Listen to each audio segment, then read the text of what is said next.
So just kind of try to pretend more or less like that just doesn't exist and you're just tattooing over fresh skin, just so all your shading matches. And then again, you're just going to go back and worry about fine-tuning it and getting the actual cover-up part of it done where it's hidden completely. Yeah, that'll be the last step.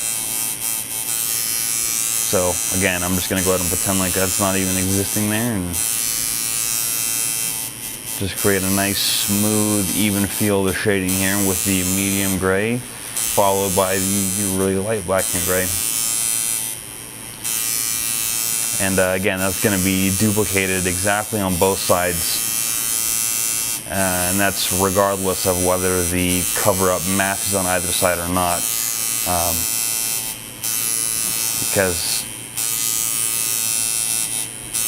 again, you want the tattoo to be even. You want your piece to look correct. You want it to look even, symmetrical, well balanced, nice and smooth shading. And it's a little easier than you might think it is to kind of tweak it in the end and balance everything out and get the cover up done, you know, get it covered up properly. So again, I'm just going to go ahead and finish up the shading, what I'm doing here on this wing, and just follow that all the way through on both sides. And then we will move on to the lighter black and gray just prior to the line work. Alright, so that is the last little bit of shading that we're going to be doing with the intermediate gray. And again, the last pass we're going to do is the super light black and gray. And that dilution is going to be approximately about, I'm going to say between 5 and 10% ink and you know, 90 to 95% distilled water. And basically when I do that session, as you can see pretty much where like the redness subsides, I'm basically going to wash it from pretty much where you see the red kind of fading into the dark part in to the redness, and then I'm going to wash it out right about to where the end of that red subsides and fade it out, and just leave this that little about quarter-inch little bit of negative skin, and it's going to obviously taper in a little bit as it gets towards the center, and leave a little bit of a highlight right there on either side of those. Same thing on either side of there.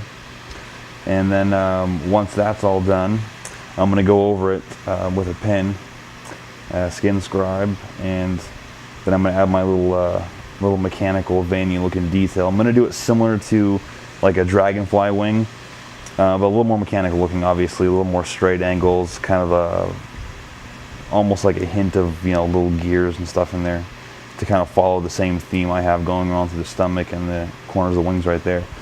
But basically what I'll do with that is I'm just going to bring a lot of lines. Again, I'm not going to really, you know, follow any specific lines that are in, you know, any of the lettering. You see it a little bit showing there, a little here and throughout there. I'm just going to bring it kind of straight across all of that and just follow the pattern so it's even on both sides.